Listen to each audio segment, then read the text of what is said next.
श्री स्वामी समर्थ, श्री स्वामी समर्थ, श्री स्वामी समर्थ. अध्याय 5. श्री गणेशाय नमः. भव कानन वैष्णनरा, अज्ञातम छेदका भास्करा, पूर्ण साक्षी परात्परा, भक्त खरा सदय तू. गंगाजळ जैसे निर्मळ, तैसे तुझे मन कोमल, तुझसी स्तविता प्रेमळ, सत्वर त्याते पावसी. विशेष गंगा जळाहुन आपुले असे महिमान, ताप पाप आणि दैन्य तुमच्या स्मरणे निवारिती. स्वामी चरित्र करया श्रवण, श्रोते बैसले सावधान, प्रसंगाहुनी प्रसंगपूर्ण, रसभरित पुढे पुढे. ज्याचे सबळ पूर्व पुण्य, तया झाले स्वामी दर्शन, ऐसे चोळाप्पा आदी करून भाग्यवंत सेवे करे. अक्कलकोट नगरात एक तपपर्यंत स्वामीराज वास करीत. भक्त बहुत झाले, वार्ता पसरली चहूकडे, कोणासी पडता साकडे, धाव घेती स्वामीकडे. राजे रजवाडे थोर थोर, म्हणती भोसल्याचे भाग्य परम, स्वामी रत्न लाभले उत्तम. नृपती ही भक्त निस्सीम, स्वामी चरणी चित्त त्याचे. तेव्हा किती एक नृपती, स्वामी दर्शन घेऊ इच्छिती, आणि आपुल्या नगराप्रती आणू म्हणती तयासी. बडोद्या माझी त्या अवसरी, मल्हारराव राज्याधिकारी. एकदा तयाचे अंतरी विचार ऐसा पातला, अक्कलकोटाहुनी स्वामीसी आणावे आपुल्या नगरासी. मग कोणे एके दिवशी सभे माझी बैसले, दिवाण आणि सरदार, मान करी तैसे थोर थोर. बैसले असता समग्र, बोले नृपवर तयाप्रती. कोणी जाऊनी अक्कलकोटासी, येथे आणील स्वामीसी, तरी आम्ही तयासी इनाम देऊ बहुत.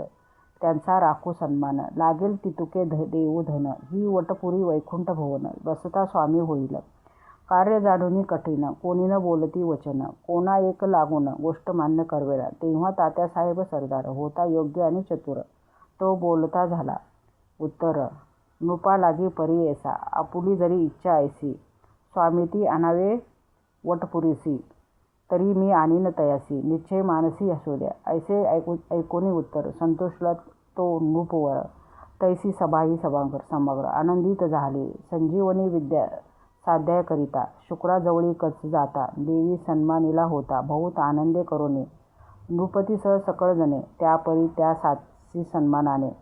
गौरवनी मधुर वचने, यशस्वी हो म्हणती तया. बहुत धन देत नृपती, सेवक दिले सांगाती, जावया अक्कलकोटाप्रती. आज्ञा दिली तात्याने, तात्यासाहेब निघाले, सत्वर अक्कलकोटी आले. नगर पाहुणी संतोषले, जे केवळ वैकुंठ पाहुणी स्वामीची दिव्य मूर्ती, आनंदित झाले चित्ती.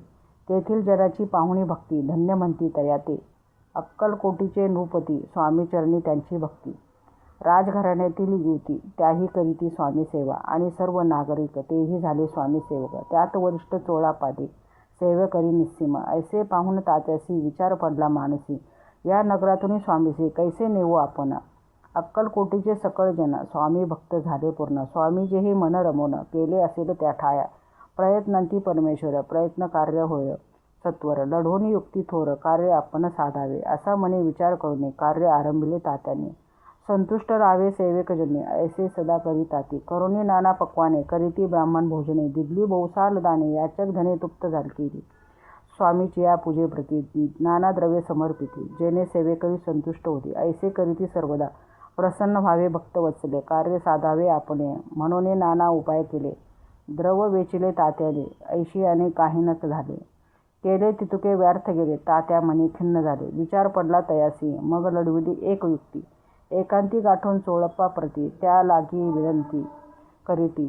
बुद्धिवाद सांगती त्या, जरी तुम्ही समर्थासी, घेऊन याल बडोद्यासी. मग मल्हारराव आदेरेसी इनाम देतील तुम्हा ते. मान राहिले दरबारी, आणि देतील जहागिरी. ऐसे नाना प्रकारे चोळापाते सांगितले. द्रव्येन सर्व वशा, चोळापासी लागली आशा. तयाच्या अंतरी भरोसा, जहागिरीचा बहुसाल. मग कोणे एके दिवशी करीत असता स्वामी सेवेशी, यती राज तया समयासी, आनंदवृत्ती बैसले. चोळापाने कर जोडणी, विनंती केली मधुर वचनी. कृपाळू होऊन समर्थाने बडोद्याप्रती चलावे, तेने माझे कल्याण मिळेल. मला बहुत धन, आपुलाही योग्य सन्मान, तेथे जाता होईल. ऐसे ऐकून या वचन, समर्थासी हास्य करून उत्तर चोळाप्पा लागोन. काय दिले सत्वर, राव मल्हार नृपती, त्यांच्या अंतरी नाही भक्ती. मग आम्ही बडोद्याप्रती काय म्हणून चलावे. पुढले अध्याय सुंदर कथा, पावन होय श्रोता वक्ता. श्री स्वामीराज वदविता, निमित्त विष्णुदास असे. इति श्री स्वामी चरित्र सारामृत. नाना प्राकृत कथा सम, सदा ऐकवत भाविक भक्त. पंचम अध्याय गोढा. 5वा अध्याय समाप्त. श्री स्वामी समर्थ, श्री स्वामी समर्थ, श्री स्वामी समर्थ.